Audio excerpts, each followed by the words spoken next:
Olá, pessoal, boa noite, tudo bem com vocês? Eu sou a professora Daniele, sejam muito bem-vindos aqui a esse projeto maravilhoso do Monster Concursos, que é o projeto ao vivo. Então, nós podemos aqui nos comunicar, tirar as nossas dúvidas e nós estamos aqui para colaborar com a sua nomeação.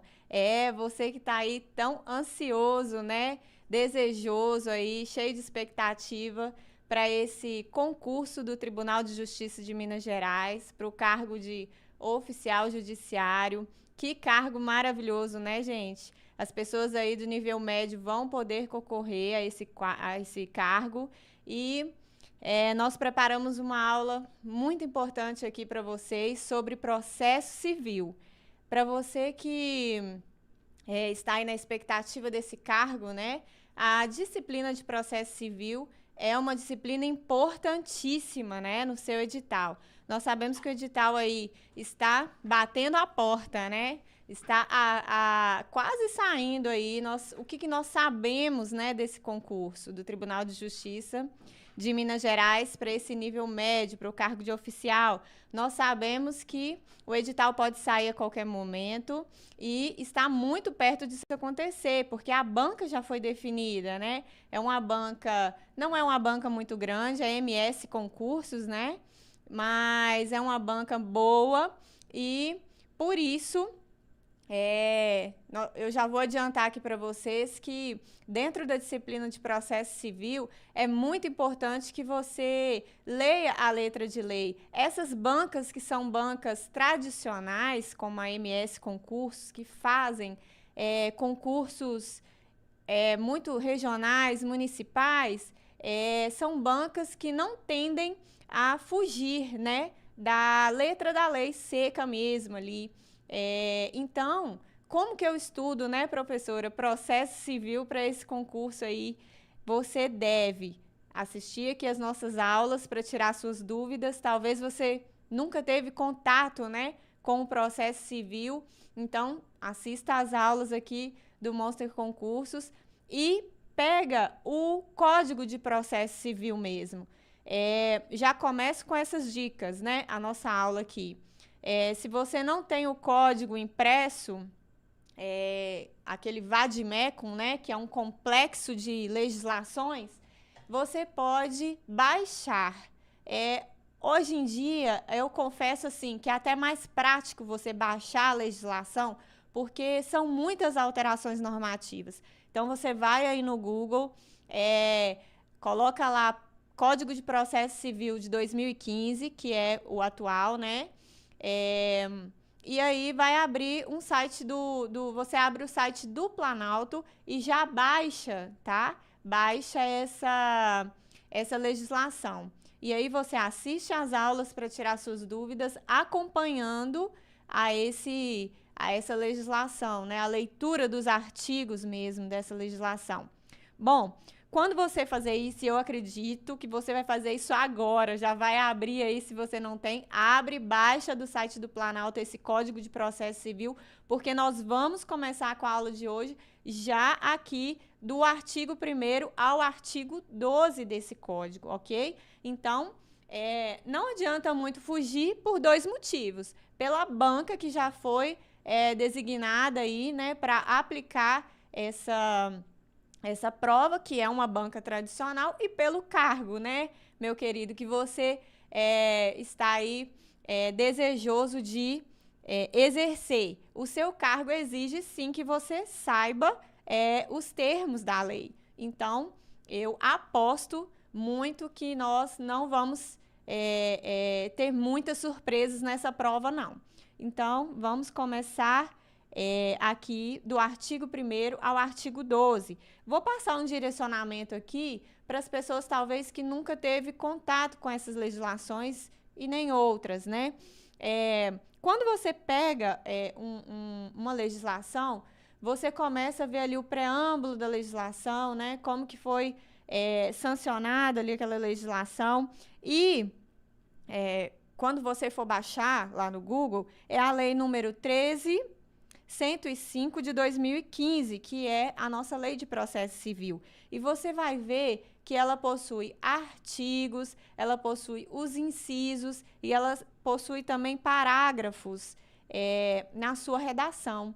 Os artigos, só para você se organizar no seu pensamento, quando você começar a ler, né, a lei seca, os artigos, eles são referentes ao assunto central, né, daquele tema ali, do tema proposto, da ideia proposta ali naquele tópico. Então, os artigos, eles expressam a ideia central daquele tópico. Os incisos, eles são exemplos, enumerações e complementação do artigo. Então, por exemplo, se uma lei fala assim, é proibido fazer isso e isso e isso, 2 pontos. Número 1, dessa forma. Número 2, dessa forma. Então, os incisos, inciso 1, inciso 2, inciso 3, normalmente são enumerações que complementam, né, os artigos, a ideia central. O parágrafo único ou os parágrafos, que são aqueles números com aquele 2 S's na frente, assim, né? Parece 2 S's assim na frente. Tô tentando, assim, mais claramente aqui dizer para você se situar, né? Caso você não tenha aberto legislação aí na sua vida. Bom, esses parágrafos, eles são desenvolvimento daquele artigo ou eles podem ser também apresentação de exceções àquele artigo, ok? Então, vamos lendo e vamos desenvolvendo aqui a nossa aula e eu tenho certeza que você vai conseguir entender e você vai aí gabaritar processo civil na sua prova e vai chegar à sua nomeação, ok? Vamos lá. Quando você abre aí o seu Código de Processo Civil, você vai ver que ele começa se organizando, né, por livros, títulos, capítulos, subtítulos e tudo isso tem uma razão de ser.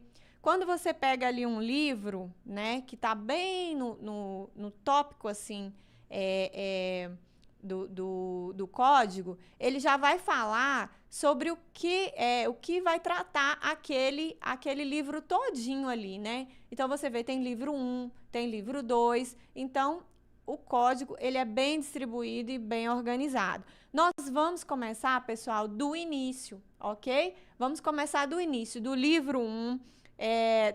O livro 1, ele possui um título só, é um título único, né? Que fala sobre as normas fundamentais do processo civil. E ele tem 2 capítulos. Hoje nós vamos falar do capítulo 1. Então, do livro 1, do título único e do capítulo 1. Nós vamos ver aqui, se você tiver com o seu código aberto, você pode ver também, que o capítulo 1, ele prevê, né, e dispõe sobre as normas fundamentais do processo civil. E o que são essas normas fundamentais do processo civil? São normas, pessoal, estruturantes do processo civil. Então, são normas que dão base, fundamentação mesmo, para o Código de Processo Civil ser aplicado, né? Como vai ser aplicado, quais são os limites, né, do Poder Judiciário para a aplicação dessas normas e tudo isso. Bom, nós vamos ver aqui, vamos começar aqui com esse esqueminha. Primeiro, nós vamos falar sobre essas normas fundamentais. Elas estão previstas desde o artigo 1º até o artigo 12, né, do nosso Código de Processo Civil. E são normas exemplificativas, ou seja, não são normas restritas e taxativas em que não podem ser somadas ou acumuladas ou interpretadas juntamente com outras normas. Elas podem sim, né, ser interpretadas e devem, na verdade, ser interpretadas conforme a Constituição, e nós vamos ver exatamente isso já no artigo 1º. Eu vou ler aqui para vocês e você acompanha aí no seu código, que diz assim: o processo civil será ordenado, disciplinado e interpretado. Então, esse código nosso aqui de processo civil, ele vai ser ordenado, disciplinado e, quando necessário, será interpretado conforme os valores e as normas fundamentais estabelecidas na Constituição. Então, nós já ligamos aqui, ó, essas normas fundamentais com essa fase neoconstitucionalista que está aí no número 2.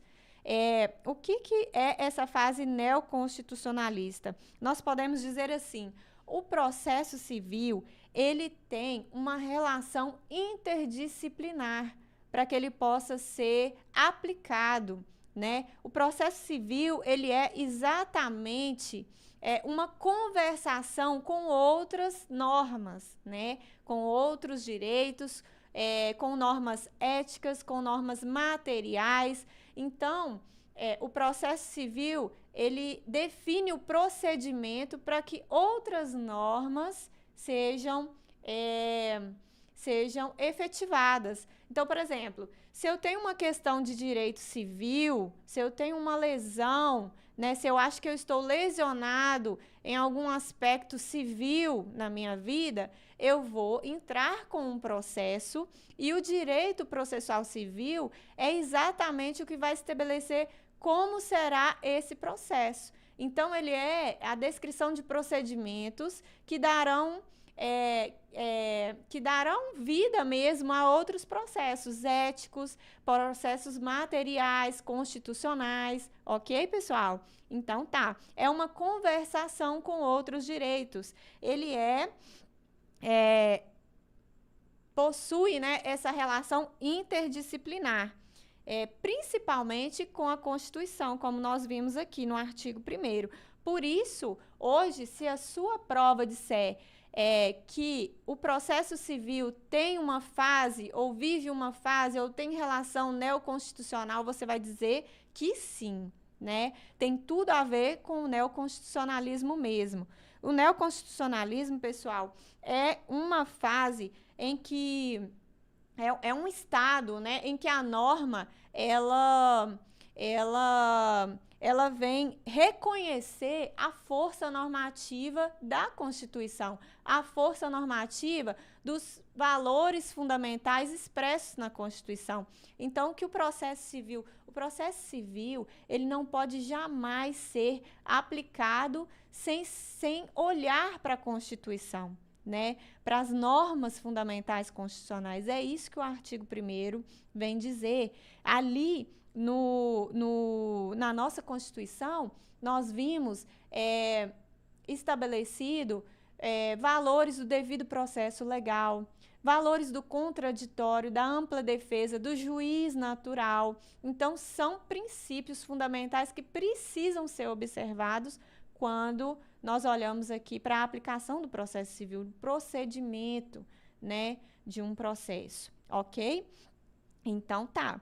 Vai gravando essas palavrinhas-chave aí. E como se dá, então, pessoal, o início do processo e o desenvolvimento do processo? A lei vem falar aqui no artigo 2º. Boa noite, pessoal.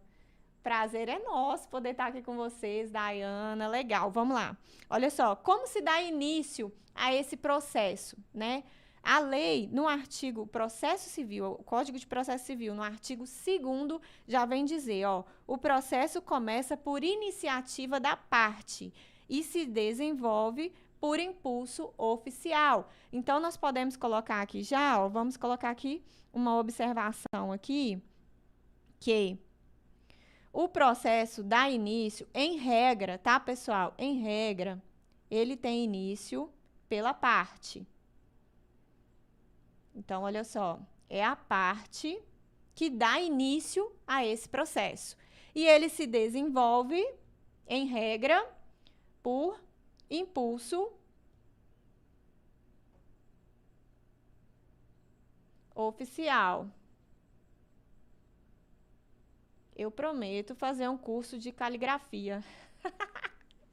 Eu prometo, gente, meu pai, eu prometo fazer um curso de caligrafia para melhorar aí, para melhorar, né, o seu acúmulo aí de conhecimento, mas também, por outro lado, faz bem, porque aí você presta atenção, né, no que eu estou falando aqui. Se você não conseguir entender, você vai anotar no seu caderno aí do seu jeito e vai ficar tudo bem. Mas vamos lá. O início do processo se dá pela parte. Isso é a regra. E se desenvolve por impulso oficial. Isso quer dizer que os juízes e os tribunais não podem dar início aos processos. E isso, pessoal, em regra, não é? Porque se a nossa vida fosse tão fácil, estava muito bom. Porque o artigo 2º já vem dizer, ó, salvo exceções previstas em lei. E existem exceções em que os juízes ou os tribunais podem dar início aí aos processos, né? Então, eu preciso que você lembre aí que o início do processo se dá pela parte, o impulso por o desenvolvimento do processo por impulso oficial, e isso aqui está relacionado a um princípio que chama princípio da inércia. Anota aí no seu caderno, o princípio da inércia, que quer dizer que quando uma coisa está ali parada, estática, se alguém não impulsioná-la, né, para se mover, ela fica inerte. Então, é o princípio da inércia, ou o princípio da ação, ou também pode ser chamado de princípio da demanda. Dá um tempinho para você anotar aí.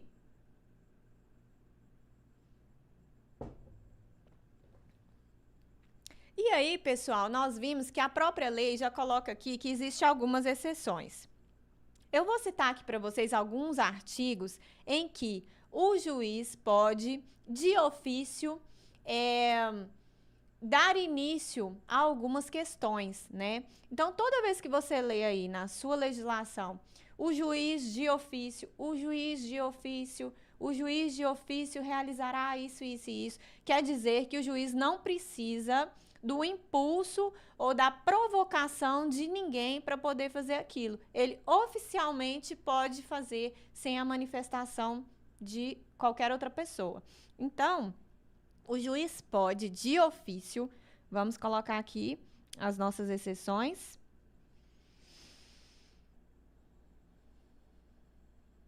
Vamos colocar aqui, ó. Vamos fazer assim. Exceções, né?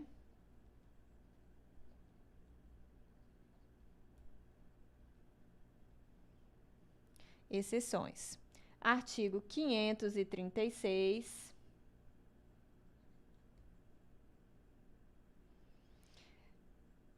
Artigo 538. Artigo 712. Artigo 730. Artigo 738. O artigo 536, ele diz que o juiz pode declarar, pode ordenar, né, uma tutela para o cumprimento de uma sentença de obrigação de fazer ou não fazer. Então, você imagina ali num processo, houve uma sentença no processo, uma sentença que declarava uma obrigação de fazer ou não fazer alguma coisa. E essa sentença não foi cumprida. Então, o juiz pode declarar uma tutela para que essa sentença seja cumprida, né? Quando se trata, então, aqui, ó, vamos colocar aqui, ó, obrigação de fazer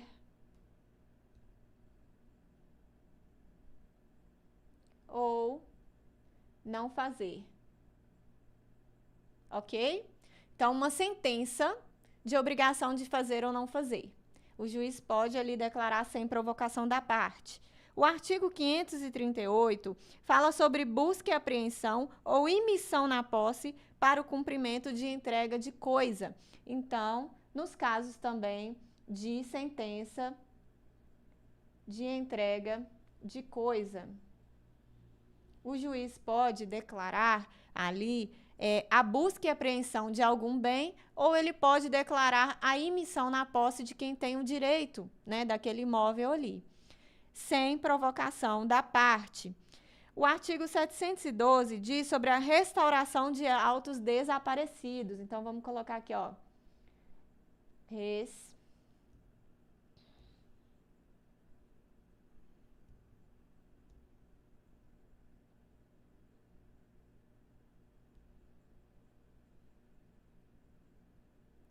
Restauração de autos desaparecidos. Vamos colocar assim. E o 730 fala sobre alienação de bem em leilão. Então, vamos supor que existe um bem ali num inventário que nenhuma das partes concordou ali quanto ao que fazer com um veículo, né? Existe um veículo ali num inventário e as partes, os herdeiros, não conseguiram chegar num acordo ali no que vai fazer com aquele veículo. O juiz pode, de ofício, alienar aquele veículo em um leilão, entendeu? Declarar que aquele veículo vai ser colocado ali em leilão. Então, vamos colocar aqui, ó, alienação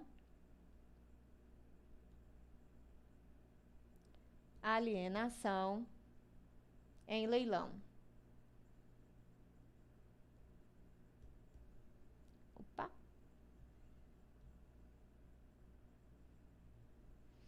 Alienação em leilão, de bem em leilão. Ok. 738, o artigo 738 diz assim: arrecadação e alienação de bens de herança jacente. Gente, o que é herança jacente? Quando morre uma pessoa e não existe, os herdeiros, né? Não foi aberto o inventário, herdeiros não se manifestaram a respeito daquele bem e não se conseguiu localizar, assim, nenhum herdeiro, a princípio, ali daquele bem. Aí, o que acontece? Vou falar, assim, bem sucintamente aqui, né? O que acontece? Esse bem, ele fica sob administração do judiciário, né? Então, o judiciário publica um edital, é como se fosse um edital de chamamento, né? Durante um ano, após a publicação desse edital, é como se fosse um chamamento ali dos herdeiros, das pessoas que são interessadas ali daquele bem, após um ano da publicação desse edital, se não aparecer ninguém, se não aparecer nenhum credor do falecido, se não aparecer nenhum herdeiro do falecido, essa herança, que chama herança jacente, se converte em herança vacante. Então, nesse período de herança jacente, que é esse período de um ano após a publicação do edital, esses bens podem ser arrecadados e alienados. Pensa num veículo, um automóvel ou uma coisa que custe muito caro a manutenção, o judiciário vai preferir alienar, né, do que manter aquilo ali, para não algum bem que pode se deteriorar. Então, isso acontece e o juiz pode fazer isso de ofício. Bom, então vamos colocar aqui, ó, herança jacente, no caso de bens de herança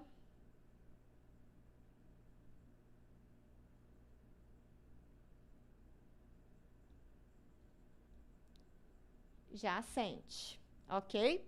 Essas são umas das exceções que pode acontecer, que pode cair aí na sua prova, né, para oficial judiciário, em que o juiz ou os tribunais podem se manifestar de ofício, né, sem provocação da parte. Bom, existem exceções também do impulso oficial, né, e nós vamos ver um pouquinho mais na frente.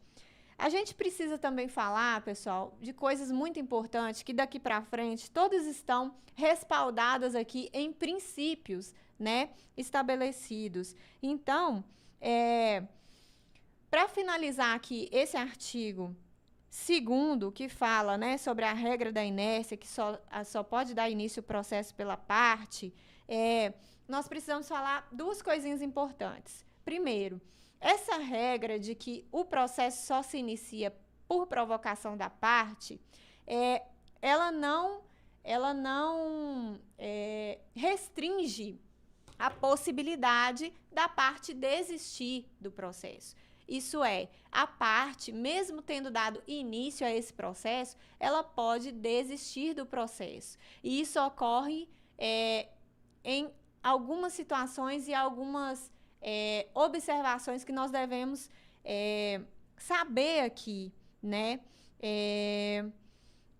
Por exemplo, até que momento esse pedido de desistência pode acontecer, né? E eu preciso ou não preciso da anuência do réu, da outra parte, para poder ter essa desistência da ação. Então, isso são coisas que está previstas ao longo do processo aqui do Código de Processo Civil, não está aqui entre o artigo 1º e o 12, mas é importante a gente colocar aqui nesse momento. Então, você vai gravar que o processo, em regra, ele se dá por início, né, por iniciativa da parte. A parte pode desistir desse processo até a sentença. Então, anota aí no seu caderno. O momento que a parte pode solicitar, peticionar, né, esse pedido de desistência é até a sentença. Então, até a sentença, a parte pode apresentar o pedido de desistência da ação, ok? Só que, se esse pedido de desistência da ação for depois da contestação, isso é, depois que o réu já respondeu, se manifestou no processo, a parte vai precisar, o autor vai precisar que o réu concorde com a desistência. Então, tá, pensa aqui comigo, ó. Você deu início a uma ação, você entrou com um processo no judiciário. O réu, normalmente acontece isso, o judiciário vai realizar a citação do réu para que o réu se manifeste sobre os seus questionamentos, né, a sua inicial ali. Então, se você desistir antes que o réu se manifeste, você não precisa que ele concorde, ok? Você pode apresentar sua petição de desistência e o réu não vai falar nada sobre aquilo. Agora, se você apresentar esse pedido de desistência depois que o réu já falou no processo, já se manifestou, o que chama contestação, você vai precisar que ele concorde com a sua desistência. Se ele não concordar, o processo continua. E aí, você só pode apresentar esse pedido de desistência até a sentença. Depois de declarada a sentença, você não pode mais apresentar o pedido, nem com nem sem anuência do réu, ok? Isso são coisas importantes que você precisa saber. Bom, sobre o desenvolvimento do processo, que ocorre por impulso oficial, né? Ali você apresentou o seu processo e tal. Essa citação, por exemplo, do réu, ela acontece por impulso oficial. É o próprio judiciário que realiza, né? E outras decisões também dentro do transcurso do processo é por impulso oficial. É o próprio juiz que emite despachos, emite decisões interlocutórias, emite solicitações para provas, para outras coisas, né? Sem que a parte tenha que solicitar. Então, isso que é o chamado impulso oficial. Só que existe uma exceção aqui dentro dos recursos. Os recursos, gente, são manifestações das partes que não concordaram ali com certa decisão do judiciário, né? Pode ser interlocutória, pode ser apelação ali da sentença. Então, são coisas que a gente vai ver lá na fase especial do processo civil. Mas, por hora, você precisa saber o quê? Que se desagradou, não concordou com alguma decisão ali dentro do processo, você pode mover recursos para aquilo, né? E os recursos, eles não são por impulso oficial. A parte que se sente que não foi atendida, né? Ou mesmo assim, eu não entendi essa decisão aqui, eu quero esclarecimentos. Então, a parte que se sente nesse direito que solicite, né? Que provoque aí o judiciário através do recurso. Bom, dentro do recurso, é que eu disse, né? Se a nossa vida fosse tão fácil, estava muito bom. Bom, dentro do recurso, que é uma exceção, né? Do impulso oficial, existe a exceção da exceção, que seria aqui a remessa necessária. Existem decisões, gente, dentro do processo, que elas necessariamente têm que ser enviadas para a instância superior para ser avaliadas. É chamado de remessa necessária. Essa remessa necessária, ela é por impulso oficial. Não são as partes que solicitam, né? É o próprio juiz que pega a decisão e envia para a instância superior para poder ser reavaliada aquela decisão. Ok? Então, tá bom. Vamos, então, partir aqui para os princípios? Bom, o artigo 3º já vem dizer para a gente assim, não se excluirá da apreciação jurisdicional ameaça ou lesão a direito. O que está dizendo aqui, né, gente? Nada mais que o artigo 5º aí da Constituição, inciso 35, que fala sobre o princípio da inafastabilidade do Poder Judiciário. É praticamente uma transcrição aí da Constituição Federal, que fala sobre esse princípio da inafastabilidade do Poder Judiciário. Então, a lei não pode vir e dizer assim, direito tal, ou se uma pessoa está se sentindo ameaçada de ser lesada em seu direito X, o Judiciário não vai atuar sobre essa lesão, sobre essa ameaça. Então, não pode surgir uma legislação limitando a atuação do Poder Judiciário aqui em cima de direitos, né? É isso que o artigo está dizendo. É o princípio da inafastabilidade do Poder Jurisdicional. Bom, e como eu falei com vocês, dentro desse artigo 3º, nós já vamos ver que, a regra é o princípio da inafastabilidade, certo? O Poder Judiciário, ele é obrigado, se ele for provocado ali, ele é obrigado a avaliar aquela situação ali. Porém, existe aí o parágrafo 1º. Como nós dissemos no início da aula, os parágrafos, eles podem ser desenvolvimento do artigo ou eles podem apresentar exceções, certo? Então, dentro do parágrafo 1º desse artigo 3º, que é a regra da inafastabilidade, nós já vamos ver aqui que o Código permite a arbitragem. O que é a arbitragem, gente? A arbitragem é quando as partes concordam que, se houver algum litígio ali, alguma discussão, algum conflito ali naquela questão, naquele contrato, eles vão resolver fora do judiciário. Eles vão resolver, eles estipulam em comum acordo ali, né, as partes maiores e capazes, estipulam ali um árbitro, uma pessoa imparcial para poder resolver aquele conflito. Então, a lei, apesar de determinar aqui a regra da inafastabilidade do Poder Judiciário, da atuação do Judiciário, ela prevê a possibilidade de solução dos conflitos por meio da arbitragem, ok? Desde que as partes aí sejam maiores, capazes, concordem, né, em estipular aí um árbitro para isso. O parágrafo 2º também diz sobre o Estado promover soluções consensuais e pacíficas, né? Nós podemos ver aí muito, né, usual a mediação, a conciliação, né? Nos processos, as primeiras audiências são audiências de conciliação. Então, assim, nos processos judiciais. Então, os métodos de solução consensual, eles devem ser estimulados por todos, né? Por todas as partes, pelo juiz, pelos advogados, pelos defensores, promotores, por todos, né? E é o que vai dizer também o parágrafo 3º. A conciliação, a mediação e todos os métodos, né, consensuais ali de resolver o conflito deve ser estimulado. Porque hoje, gente, convenhamos, o judiciário está sobrecarregado, né? Sobrecarregado. E assim, quanto mais for aprimorado e também utilizado esses meios de solução consensual, até mesmo na advocacia, né? Isso faz bem para todos, para as partes, para o judiciário, né? Para os poderes e tudo. Então, vamos aqui no artigo 4º, que fala sobre o princípio. Vamos mudar aqui, ó. Então, nós já falamos do princípio da inafastabilidade do poder jurisdicional.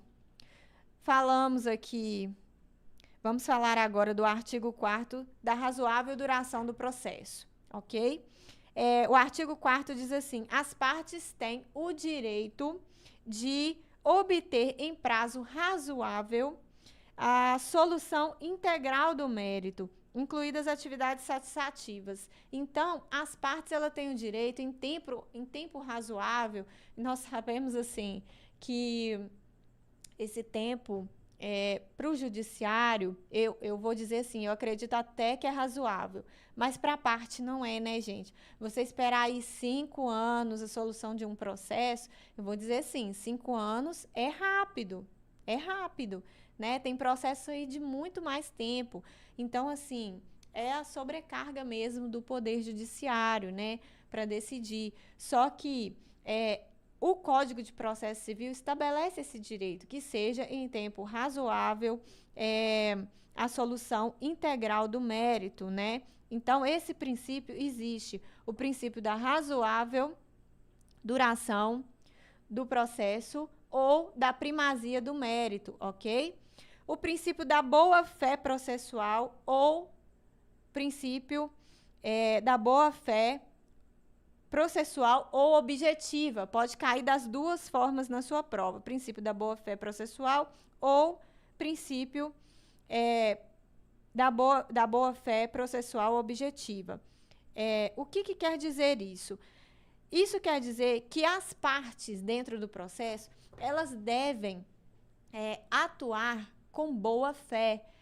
As partes não podem, gente, começar a colocar empecilhos ali dentro do processo, apresentar provas que não existem, provas falsas, né, para confundir ali a decisão do juiz. Elas não podem ficar manifestando toda hora para que o processo se torne ainda mais moroso, mais lento, né, para que a decisão seja difícil de tomar uma decisão. Então, parte desse princípio da boa-fé processual. Todas as manifestações das partes, elas devem ser por boa-fé, ok?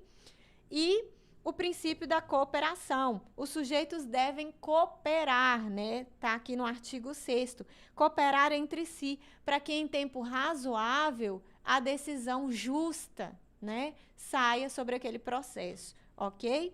Então, já dizemos aqui, ó, sobre o princípio da boa-fé processual objetiva, o princípio da cooperação. Vamos falar aqui também o próximo, que é o princípio da igualdade ou isonomia processual. Vamos colocar aqui?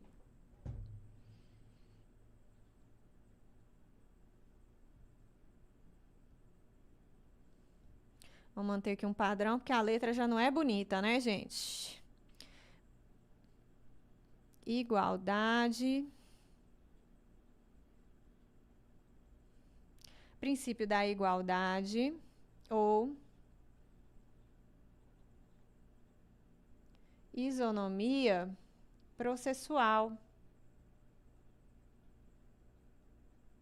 O que quer dizer esse princípio? Está no artigo 7º. Assegura que as partes sejam tratadas de forma igual, pessoal. As partes, ela tem que ser tratada pelos tribunais, pelos juízes, por todos de forma igual, né? Iguais direitos, iguais deveres, iguais ônus, né? Obrigações, responsabilidades, ok? Dentro do processo. Os meios de defesa, né, são iguais para todos.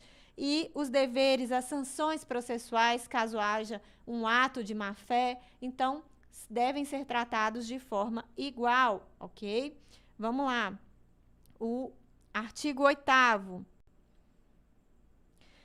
Fala que o juiz, esse artigo, gente, vocês devem tomar atenção aqui, tá? Presta atenção aí. Olha aqui para mim. Toma um cafezinho, levanta da cadeira, abre o olho. E, ó, o artigo 8º diz assim, ó: ao aplicar o ordenamento jurídico, o juiz atenderá aos fins sociais e às exigências do bem comum, resguardando e promovendo a dignidade da pessoa humana. Então, gente, se você não tivesse lido esse artigo aqui, você ficaria na dúvida na sua prova, eu tenho certeza. Porém, agora você sabe que esse artigo existe aqui, né? Então, o juiz, quando ele aplica o ordenamento jurídico, ele observa os fins sociais, ele observa também o bem comum, né? Não só as normas designadas aqui. Ele não pode, por exemplo, exigir de uma parte que ela apresente alguma coisa que não está ao alcance dela, né? Seja pelo bem comum, seja pelos fins aqui sociais. Então, assim, essas duas coisas são observadas quando o juiz aplica o ordenamento jurídico em qualquer causa, ok? Aqui, promovendo a dignidade da pessoa humana e observando a proporcionalidade, a razoabilidade, a legalidade, a publicidade e a eficiência, ok? São coisas, critérios que o juiz observa, princípios que o juiz observa ao aplicar o ordenamento jurídico. O artigo 9º vem falar sobre o princípio do contraditório.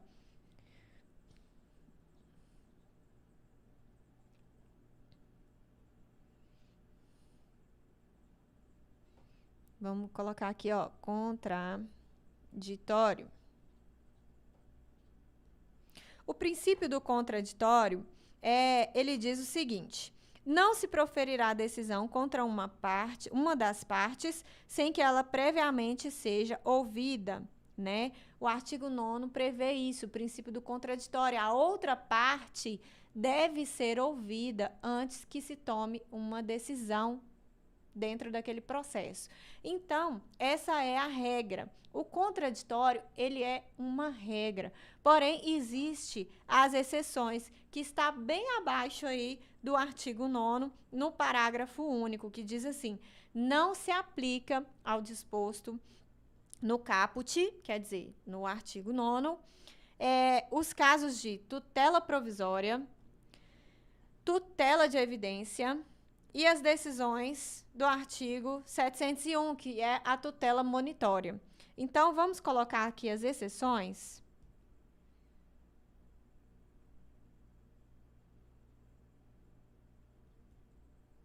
São 3 exceções previstas aqui no contraditório do artigo 9º. É a tutela provisória de urgência,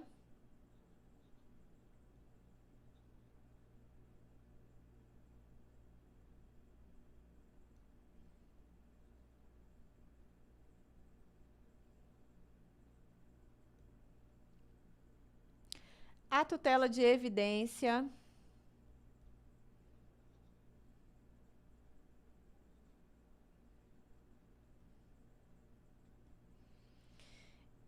e a tutela monitória.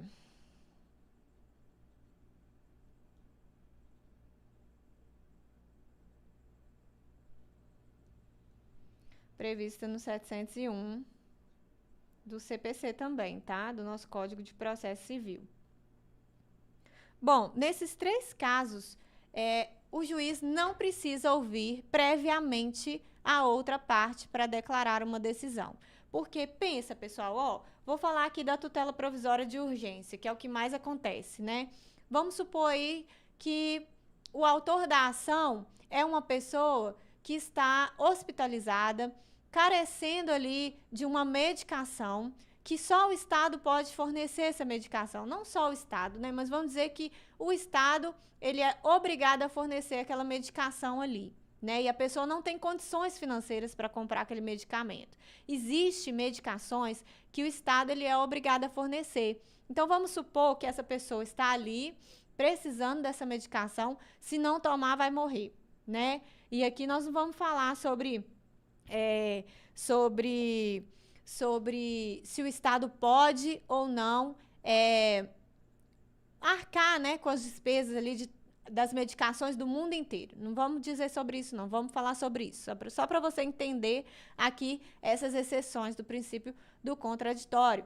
Porque existem medicações que já estão declaradas que o Estado precisa fornecer. E a pessoa precisa da medicação e não consegue. Então, ela entra com uma ação e precisa tomar essa medicação rápido. Então, você acha que o juiz, ele vai citar o Estado, esperar o prazo do Estado para o Estado se manifestar, para depois avaliar a manifestação? A pessoa já morreu, né? Dependendo do caso, a pessoa já morreu. Então, o que o juiz faz? Antes de ouvir o Estado, que seria a outra parte, ele declara aqui uma tutela provisória, né? Ele fala assim, ó, Estado, estou ordenando aqui que você forneça essa medicação e apresente a sua contestação, certo? E aí o Estado passa a fornecer e até que seja avaliado ali a manifestação do Estado e tal, a pessoa começa a receber. Não é, aqui ó, o próprio nome já diz, é provisório, né? Não é uma decisão permanente, é uma decisão provisória que vai ser avaliado dentro de um período estabelecido, vai ser reavaliada, né? Dentro de um período estabelecido ali pelo próprio juiz. Então, são essas as exceções, tá? O artigo 10, e vamos dar uma acelerada aqui pra gente conseguir terminar, o artigo 10 diz que o juiz não pode decidir em grau nenhum com fundamento em matéria que as partes não se manifestaram. Então, o artigo 10 é regra como o nono, né? É igual o nono, só que o nono trata de decisão sem ouvir previamente a outra parte. E o artigo 10 vai dizer que em qualquer grau, em qualquer esfera, o juiz não pode fundamentar a sua decisão em uma matéria que as partes não se manifestaram ali a respeito daquilo, ok? Ainda que, e aí o finalzinho aqui do artigo 10 é que pode dar uma rasteira na gente, mas você não vai cair nisso, né? Ainda que seja matéria sobre a qual pode decidir de ofício. Então, ainda que seja uma matéria que o juiz possa decidir de ofício, ele não pode fundamentar sobre aspectos que as partes não se manifestaram, ok? Então, tá.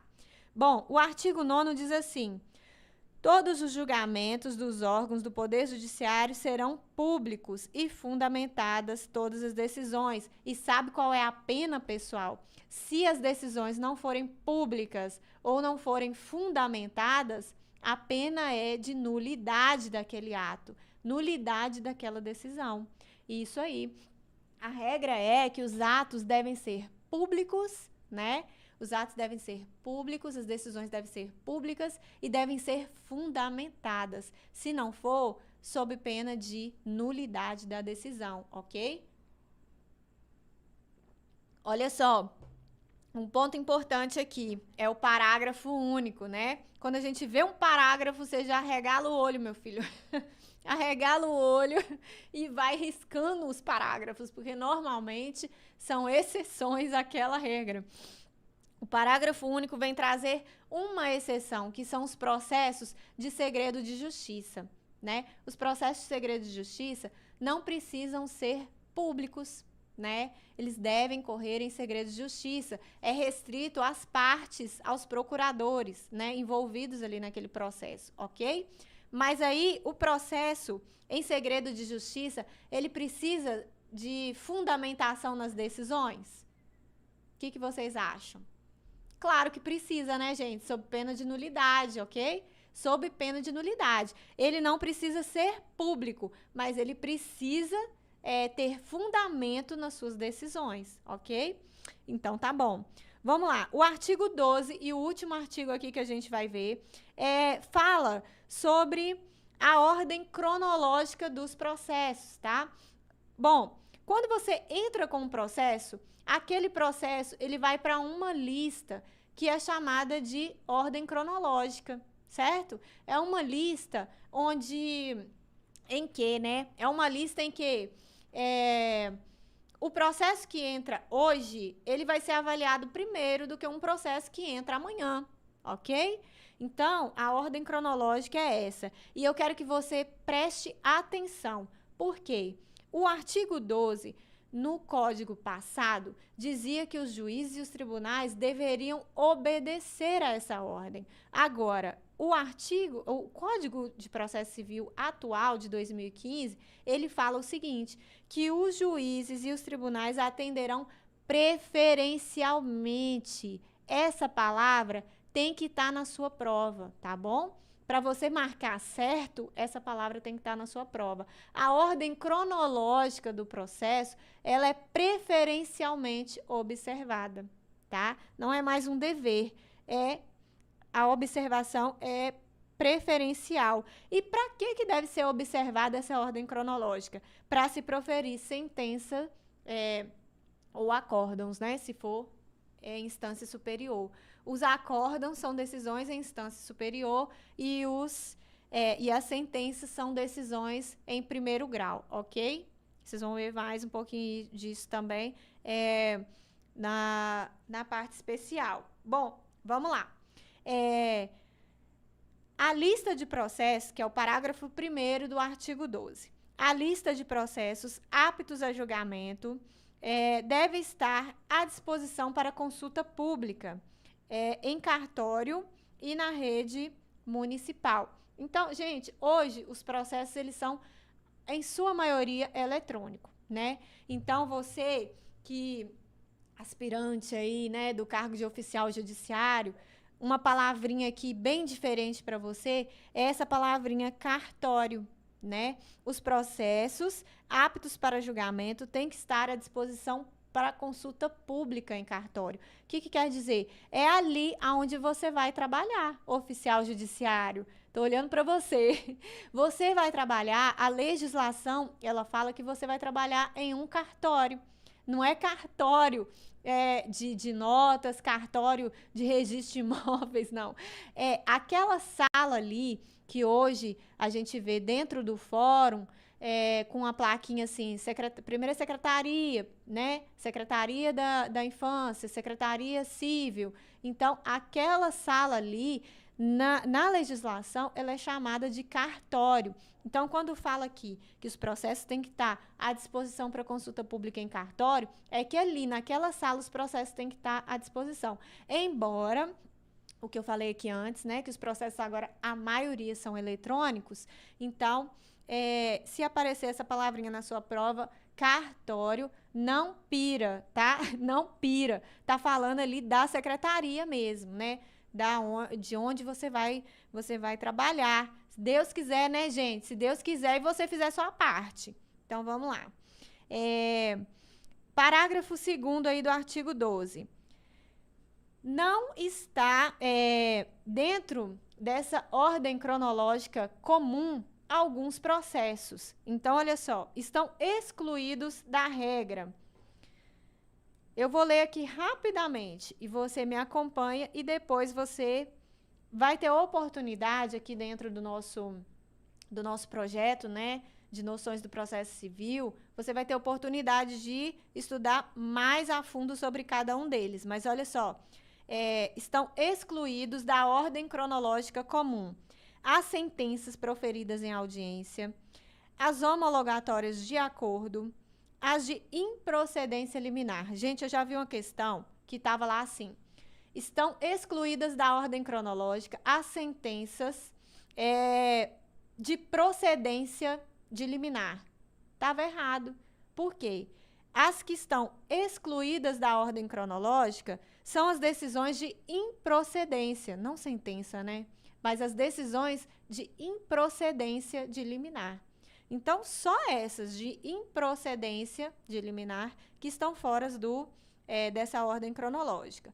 O julgamento de processos em bloco para aplicação de tese jurídica firmada em julgamento de casos repetitivos. Então, se houver casos repetitivos e os processos forem julgados em blocos, estão fora também da ordem cronológica, tá? Julgamento de recursos repetitivos, de IRDR, né, que é um recurso um incidente, né, de resolução de demanda repetitiva, que você vai ver dentro da parte especial, tá, do processo. As decisões proferidas do 485 e 932, que são sentenças terminativas, aquelas sentenças que não é avaliado o mérito, né, a matéria ali da questão. Então, essas também estão fora da ordem cronológica. Decisões monocráticas pelo relator são aquelas decisões em instância superior que são tomadas só pelo relator daquele processo. Vocês também vão ver em parte especial, tá? Não precisa ficar preocupado. Apenas saiba que existem exceções aqui à ordem cronológica. Os embargos de declaração, agravo interno, preferências legais e metas estabelecidas pelo Conselho Nacional de Justiça, também estão fora, né? Os processos criminais nos órgãos jurisdicionais que tenham competência penal. Então, os processos criminais em órgãos aí de competência penal também estão fora aí da ordem cronológica. Urgência no julgamento, né? Causas que exijam urgência no julgamento, assim reconhecidas por decisão do juiz fundamentada, ok? Parágrafo 3º. Respeita-se a ordem cronológica entre as preferências legais. Então, assim que for declarado ali uma preferência legal naquele processo, vai surgir uma nova lista. Existe uma lista cronológica normal, né? E existe uma lista cronológica preferencial. Porque dentro dos processos que tem prioridade, né, que não é apenas um, também vai existir ali uma ordem cronológica preferencial legal que chama, tá bom? Parágrafo 4º. Após a inclusão do processo na lista, aqueles aptos, né, para o julgamento da ordem ali cronológica, o requerimento formulado pela parte não altera a ordem cronológica. Então, vamos dizer aqui que o meu processo está na ordem cronológica normal. Aí eu vou lá e manifesto. Toda semana eu mexo no processo e faço uma manifestação. Isso não vai alterar a ordem cronológica do meu processo, tá bom? Ele vai continuar no mesmo lugarzinho, exceto se implicar reabertura, né, daquela instrução, ou se converter aquele processo ali, aquele julgamento em diligência, ok? Aí altera a ordem. Bom, parágrafo 6º. Ocupará o primeiro lugar na lista prevista os processos que... Então, existe 2 incisos aqui, que declara que esses processos aqui designados vão ocupar o primeiro lugar na lista, naquela ordem cronológica ali. Quando? Quando que esses processos vão ocupar o primeiro lugar na ordem cronológica? Se tiver a sua sentença ou acórdão anulado. Então, vamos supor que saiu uma sentença e essa sentença foi anulada. Ou, em instância superior, um acórdão e esse acórdão foi anulado. Esse processo vai para o número 1 naquela lista cronológica que nós falamos normal, ok? Segunda hipótese. Aliás, existem 2 exceções aqui. Salvo se, quando houver necessidade de realização de diligência ou de complementação de instrução, ok? Segunda possibilidade, se enquadrar nas hipóteses do artigo do 1040, isso é, uma publicação de acórdão paradigma ou de matéria repetitiva. Então, nos casos em que aquele processo ali se enquadrar em uma publicação de acórdão paradigma ou de matéria repetitiva, aí sim, ele também vai ocupar o primeiro lugar na lista da ordem cronológica, ok?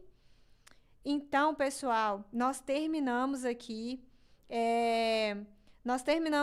né, o nosso estudo aqui sobre o processo civil, a nossa introdução aqui do nosso processo civil. Eu espero que vocês tenham gostado e espero ter esclarecido aqui, colaborado, né, para o seu aprendizado. E assim, pessoal, olha, será um concurso com muita expectativa mesmo, de muitas vagas. Tribunal de Justiça de Minas Gerais é um tribunal excelente, um tribunal grande, né? Onde a gente pode mesmo ter expectativa aí de muitas vagas, ok? E você é capaz, você vai conseguir, tá bom? Pega a legislação, né? Agora, dá uma lida. Na verdade, eu aconselho você a abrir aí questões, né, na internet, abre aí questões, vai fazer questões para fixação dessa matéria, tá bom? E aí nós seguimos aí numa próxima aula para mais acúmulo aí de conhecimento, né? Os exercícios são ótimos para fixação, tá bom? Então, dessa forma, vendo as aulas aqui e lendo a legislação e fazendo exercício para fixação, você vai alcançar aí a sua nomeação. Eu quero ouvir sua mensagem depois, tá? Eu quero ver sua mensagem depois, dizendo que você foi nomeado, tá? Então tá bom, pessoal. Um abraço e até a próxima.